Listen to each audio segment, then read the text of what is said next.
미국 주식 시장이 이게 50일 동평균선이거든요. 50일 동평균선을 깨고 바로 반등을 했습니다. 이게 추세적 반등인지는 저가 말씀 확답을 못 드리겠어요. 여러 가지 지표를 보는 입장에서는 이게 지금 반등을 여기처럼, 예, 여기 4월처럼 4월이 아니고 여기죠. 6월처럼 살짝 내려갔다 머리를 들려고 하는 건지, 좀 더 지나면 4월만큼 내려가서 들려고 하는 건지, 요거를 판단하기 좀 쉽지 않고요. 일단 뭐 MAC 같은 경우에는 아직 반등의 기미가 전혀 안 보이고 있고, 스타캐스틱은 과매도 구간에 현재 들어가 있는 상태고요. RSI는 아직도 그런 상태는 아니거든요. 그리고 ADX 같은 경우에는 일단은 하락 강도로 방향을 터닝하려고 애를 쓰고 있긴 한데 그렇게 잡혀 있지는 않은 상황입니다. 그리고 그러니까 매수도 강력하게 일어나면서 반등이 일어나지는 않는 상황이기 때문에 일단은 조정 국면에는 들어가 있고, 조정은 진행 중이고 조정이 더 될 것이다 라고 하는 쪽에 무게감을 두고 있지만 자신감은 없습니다, 사실. 일단은 두 개 차트는 나중에 같이 혼합해서 보고, 이게 이제 S&P 500 지수 데일리 차트거든요. 예. 한 3일 내려오다가 반등 치고 다시 이틀 내려왔는데 또 다시 반등을 시도하고 있고, 주봉상으로 보면 주봉상으로는 2주 연속 음봉을 치면서 가격이 지금 하락 방향으로 내려가고 있는 쪽으로 잡히고 있습니다. 이 정도에 끝날 거라는 생각은 사실은 안 하고 있긴 하거든요. 이 정도의 조정 국면은 가지 않을까라는 생각을 하고 있긴 한데 그렇게 확신을 할 수가 없습니다, 제가. 왜냐하면 심리적 움직임이라든가 그 다음에 주식시장이 일정 부분 관계에 들어가면 예측이 불가능합니다. 심리적 부분을 좀 보면 이게 NAIM, 그래서 미국의 이제 액티브 펀드 매니저들 포지션 보여주는 건데요. 이게 24일 날 발표된 거기 때문에 이번 주 31일 날 나와봐야 알겠지만, 일단 올 4월 달에 있었던 조정 수준까지는 24일 기준으로 보면 내려간 건 아닙니다. 그래서 이제 이 4월 기준 보면 4월이 어디냐면 올해 4월 이때 이 기준까지 안 내려간 상태이기 때문에 일단은 조금 더 조정이 있어야 되는 거 아닌가라는 생각을 하고 있고요. 그 다음에 이게 AAII라 그래서 미국의 그 개인 투자자들 포트폴리오 비중을 보여주는 거거든요. 그런데 이게 6월 달까지의 비중이에요. 7월이 아니고 늦거든요. 한 달 정도. 근데 이때 비중이 지금 70.5%가 주식에 들어가 있었고, 이 정도의 비중은 언제 만들어진 거냐면 2021년도에 마지막으로 만들어진 비중이에요. 2021년도면 2022년도 주가 깨지기 전에 만들어진 비중이거든요. 여기 2022년도 계속 깨졌잖아요. 이 연저리에 만든 비중이기 때문에 개인들 지금 주식 투자 포지션이 상당히 많이 들어가 있는 건 맞습니다, 지금 현재. 그런 입장에서 보면 개인은 상당히 많이 포지션을 가지고 있고, 기관 포지션도 일단 일정 부분 줄긴 했는데 그렇게 큰 폭으로 줄진 않았기 때문에 조정이 조금 더 있지 않을까라는 생각을 하게 되고, 심리적 부분에서 조금만 더 보면 이건 야데니 리서치에 나오는 데이터거든요. 조금 전에 이거는 포지션을 보여드렸던 거고, 이거는 심리 지수를 물어본 건데, 이제 AAII는 이거, 예, 개인 투자자들, 요게 아니고 요겁니다. 예, 개인 투자자들 심리 지수는 요건데, 요게 이제 불하고 강세 약세의 비중을 보여준 거고, 좀 내려왔죠. 이게 강세고 이게 약세. 그래서 강세를 쭉 올라가다 쭉 빠졌고 약세가 쭉 올라왔죠. 이거 이외에 인베스터 인텔리전스라고 하는 그 심리수 측정하는 회사가 있거든요. 주로 이제 투자 같은 거 레터 쓰는 사람들이거나 아니면 전문 투자자들 심리 파악하는 걸로 심리 파악 정보들을 주는 건데, 여기 보시면 불하고 배후의 비중이 여기 위로 치켜 올라와 있죠, 지금. 그러니까 이 비중으로 놓고 보면 상당히 지금 심리 강도가 세요. 전문 투자자들이 보는 관점에서 놓고 보면 지금 현재 이게 강세고 이게 약세거든요. 그리고 조정도 상대적으로 낮아서 지금은 아직은 시장이 어느 방향으로 움직일 것이다 라고 정확히 예측하기가 상당히 어려운 상황입니다, 사실. 이게 한쪽 방향으로 다 쏠려가 있지는 않거든요, 심리가. 그래서 일단은 개인적으로는 최소한 여기 이 4월 달에 조정받는 정도까지는 조정이 있지 않겠느냐라고 생각하고 있긴 한데, 그럼에도 불구하고 얘가 이번 주에 반등한다고 해서 이상하지 않다, 그렇게는 생각을 하고 있습니다. 하나 더 보여드리면 CNN 에서 나오는 Fear and Greed 인덱스거든요. 요게 최근 보면 요게 이제 살짝 내려왔죠. 요 살짝 내려온 게 이게 4월 정도에 내려왔던 속도보다는 살짝 덜 내려온 5월 달에 살짝 내려왔던 여기 있죠. 5월 조금 요게 내려왔던 수준 정도 내려왔어요, 지금 현재. 그래서 조정이라고 보면 크게 일어난 건 아닌데 제 생각에는 엔비디아나 이런 것들 AI 쪽에서 타격을 받은 걸로 봐서는 조금 더 내려가야 되지 않는가. 최소한 이 연절이 4월달 요 연절이 바닥까지는 좀 한 번 더 밀려야 되는 거 아닌가라는 생각을 하고 있습니다. 그리고 요거를 보면 요거 보기 전에 이걸 먼저 볼까요? 원자재 이게 지금 요거는 참고사항으로 그냥 넣었습니다. 이거 비트코인이고요. 그 다음에 이게 석유 가격이고 연두색 이게 구리 가격이거든요. 이게 2022년도 중반쯤에 고점들을 다 치고 원자재 그러니까 석유하고 구리가 이걸 보는 이유는 경기 사이클에 가장 민감한 원자재이기 때문에 그렇습니다. 쭉 내려왔다가 석유는 방향성을 잃고 옆으로 개구름을 치고 있고 구리가 갑자기 쭉 올라왔죠, 가격이. 이 구리가 가격이 올라온 건 올해 한 2월, 3월 쭉 해서 한 3월, 5월까지 쭉 올라왔잖아요. 이거는 이것 때문에 그렇습니다. 여기 보시면 구리 가격이 남아프리카 가뭄으로 구리 생산 차질이 있었다고 올 초에 액션들이 있었거든요. 이것 때문에 구리 가격이 쭉 밀려 올라왔어요. 그런데 그게 다시 쭉 빠지고 있습니다. 굉장히 빠른 속도로. 그리고 이거는 그 한국자원정보서비스에 나오는 데이터인데요. 여기 보시면 이게 구리 가격이고 얘가 구리의 재고량이거든요. 근데 구리 재고량이 보시면 상당히 많이 올라와 있는 상태입니다, 지금. 2021년도 이후에 가장 최고점까지 밀려 올라온 상태에서 가격이 빠지고 있잖아요. 그러니까 생산에 차질이 있다고 얘기를 했는데 실제로는 재고가 잔뜩 쌓이고 있고 그것 때문에 가격이 쭉 빠지고 있어요. 그러니까 결론적으로 원자재 쪽은 인플레이션 그러니까 글로벌 경제가 그렇게 좋다라고 하는 뉘앙스를 보이고 있지 않는 것 같습니다.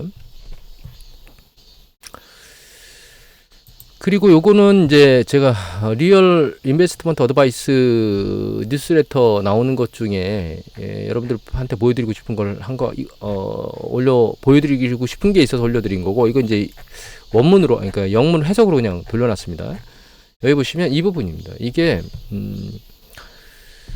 미국의 기업 이익 포드, 그러니까 앞으로 12개월 이후에 EPS가 어떻게 나올 것이다라고 하는 S&P 500 지수의 이익 추세 기대치, 요거는 러셀 2000 중소형주죠. 이 향후에 12개월의 이익에 대한 추세인데, 여기 보시면 S&P 500 지수는 쭉 추세적으로 올라가지만 러셀 2000 중소형주로 내려와요. 그러니까 여기 보시면 뭐라고 되어 있느냐, 대부분의 수익은 여전히 대형 기업에서 나오고 있기 때문에 글로벌 경제가 미국 경제가 좋은 상태에서 움직이는 게 아니라는 거죠, 사실은. 그래서 경제가 좋아서 이게 타이밍을 타고 올라간다라고 하는 부분은 아직은 미력합니다, 사실 상황으로 놓고 보면. 그리고 이게 TSMC 기업 매출과 이익이거든요. 발표 났죠. 여기 보시면 7월 18일 날 발표 나서 굉장히 좋은 패턴을 계속 보이고 있어요. 이게 엔비디아입니다. 엔비디아는 아직 발표 안 나고 8월 28일 날 발표가 나네요. 추세적으로 굉장히 빠른 속도로 올라가고 있죠. 이 두 가지는 사실은 AI 산업 사이클에서 가장 큰 혜택을 보고 있는 데예요. 엔비디아는 시스템 반도체 만들어내면서 GPU 만들어내면서 가장 큰 혜택을 보고 있죠. 그 다음에 TSMC는 그거 제조해 주느라고 논하는 장사를 하고 있잖아요. 물론 우리 SK 하이닉스는 그 HBM 메모리 공급하면서 좀 괜찮은 걸 보이고 있지만 최대 수혜주는 딱 두 개거든요, 사실. 그리고 AI는 지금 현재 하드웨어 쪽에서 폭발적으로 이익을 주고 있는 거예요, 사실. 이거에다 돈을 쏟아붓고 있는 입장에서 놓고 보면, 예를 들어 마이크로소프트 같은 경우에는 이 엔비디아 같은 추세의 이익 성장, 매출 성장이 일어나지는 않고 있거든요. 이거는 구글입니다. 구글도 마찬가지입니다, 현재. 그 다음에 요게 메타거든요.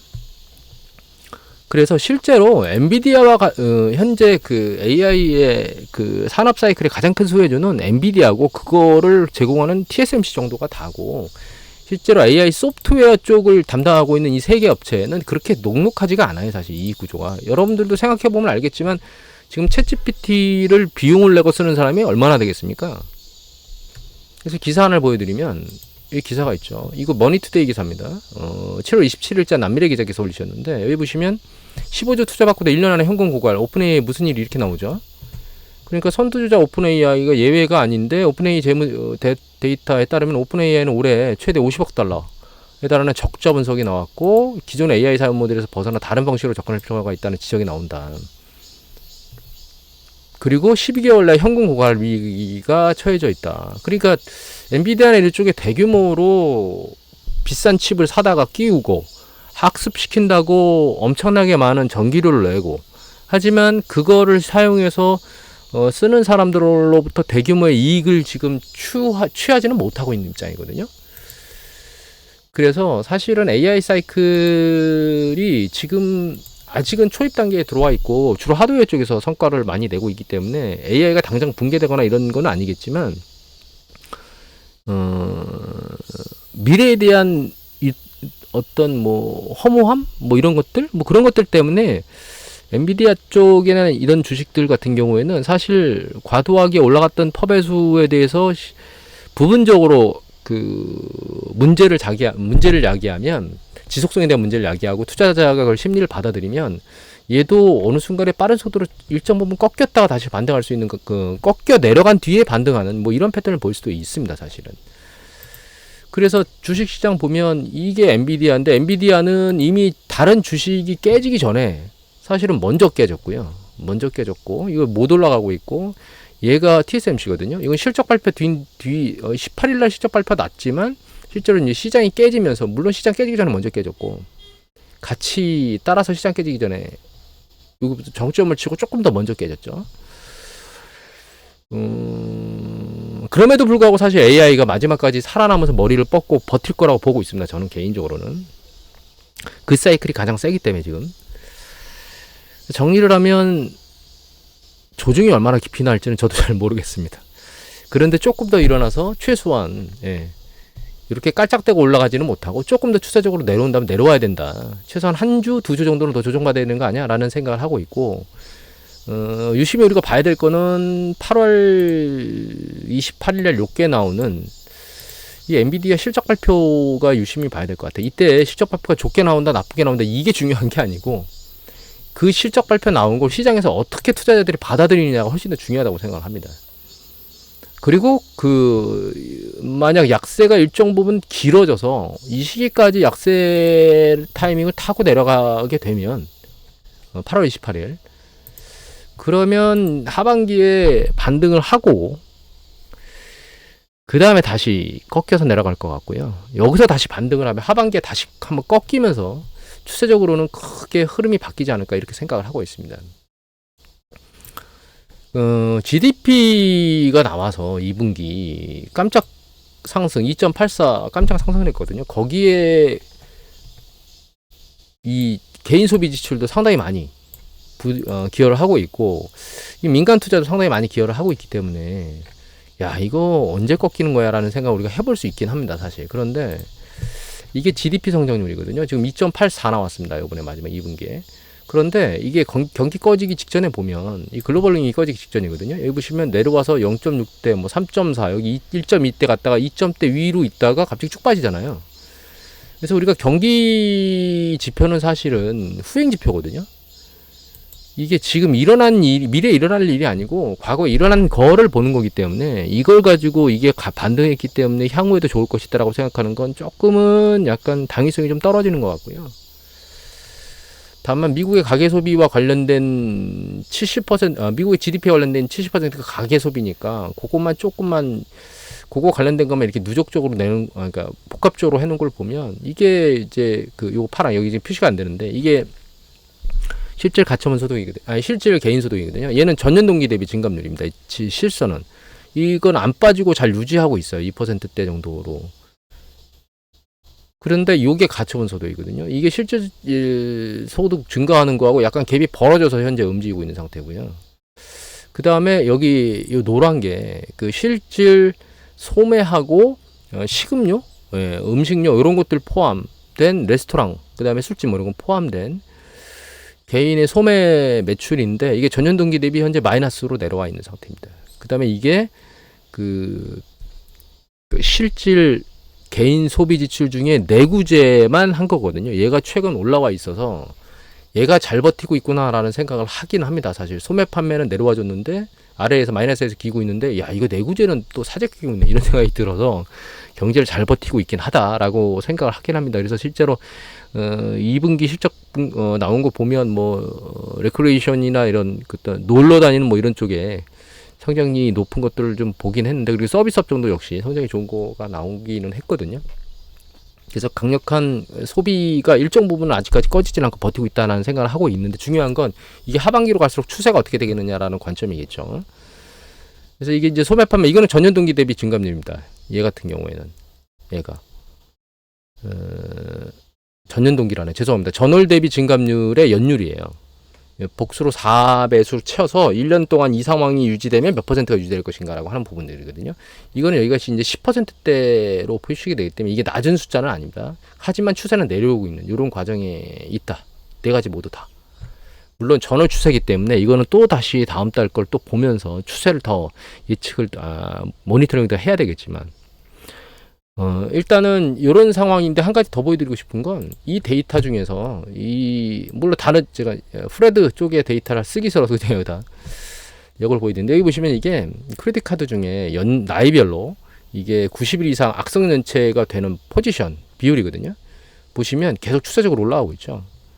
그러니까 이게 소비자들이 시간이 지나면 지날수록 재정적 어려움을 겪는 건 세대별로 구분이 없이 다 이렇게 진행되고 있다는 겁니다. 이미 예전에 여러 번 말씀드렸지만 미국은 현재 굉장히 좋은 영역에 있는 그러니까 소득 수준이 상당히 높은 영역에 있는 사람과 그렇지 않은 영역들이 혼재돼서 있고 그렇지 않은 영역은 상당히 심각하게 충격을 많이 받고 있는데 이게 점진적으로 한꺼번에 다 쓰러지는 게 아니고 점점점 누적적으로 이제 조금씩 갉아먹어서 위로 올라가는 거죠. 소득 수준이 아주 안 좋던 영역이 쓰러지기 시작하면 그 뒤에 이렇게 단계별로 올라가는 거고 크레딧 카드 신용, 그러니까 크레딧 카드로 인한 현금 인출 뭐 이런 게 한 22% 정도 급격히 올라간 걸 보여드리긴 했었죠. 그게 95년 이후에는 없었던 금리거든요. 그렇게 높이 유지가 된다는 것은 서민들이 사실 은행 창구에서 돈을 빌리기 어려울 경우에 가장 최후로 손쉽게 쓸 수 있는 게 크레딧 카드 영역인데 그만큼 안 좋기 때문에 은행에서 이 신용카드와 관련된 이자를 그렇게 높이 불러서 쓴다 이렇게 우리가 쉽게 이해할 수 있고 또 한 가지는 이거 뱅크럽시 워치 사이트에 나오는 건데 가끔 보여드렸죠. 이게 2022년 이게 2023년 이게 2024년도 올해 각각 그 주별로 이게 아마 주 단위일 겁니다. 주 단위별로 나오는 그 파산 숫자. 근데 이게 보시면 항상 작년보다 높은 수준의 파산 숫자들을 계속 보이고 있거든요. 추세적으로.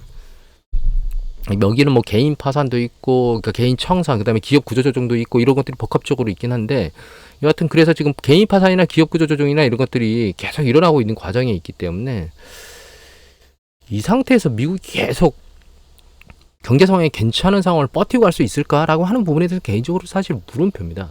저는. 그리고 풀타이머가 파트타이머에서 보면 풀타이머가 줄고 있는 부분, 파트타이머는 늘고 있지만 전체 고용수는 늘어나는데 풀타이머가 줄고 있다는 부분, 그 다음에 노동시간이 줄고 있다는 부분, 뭐 이런 것들을 복합적으로 보면 미국 경제는 굉장히 뜨거운 건 맞는데 식어가고 있다는 쪽에 저는 계속적으로 무게감을 두고 있고요. 이게 하반기로 가면 갈수록 그런 현상들이 이 소매 판매 쪽에서 영향을 미치면서 지표상으로 드러나서 움직임을 보일 것 같고 그렇게 고용지표하고 실제 그 개인 소비지출 지표가 꺾이는 그런 상황이 되면 그 시점에 주식시장이 윗방향으로 머리를 들지 못하고 아래쪽으로 힘을 빼면서 내려갈 거라는 생각을 현재 하고 있습니다. 아직까지 뷰를 보는 건 크게 달라진 건 없고요. 올해 들어서 M자로 움직일 거다라는 얘기를 드렸는데 그 M자의 움직임의 작동을 현재 하고 있는 거라고 보고 있고요. 이게 M자의 스타트점이 아니고 얘가 지금 M자 꼭대기를 치고 내리는 이 조정의 스타트점이라고 현재 저는 생각을 하고 있고 이게 조정됐다가 다시 반등한 뒤에 추세적으로 내려갈 거라고 생각을 하고 있기 때문에 빠르면 올 하반기 늦으면 그러니까 올 하반기 이후에 내년에는 사실 주식시장이 굉장히 좋지 않은 흐름을 보일 수 있고 그게 2022년도에 보였던 글로벌 주식시장의 움직임을 내년도에 보이지 않을까라는 생각을 개인적으로는 하고 있습니다. 오늘은 이 정도로 마치도록 하겠습니다.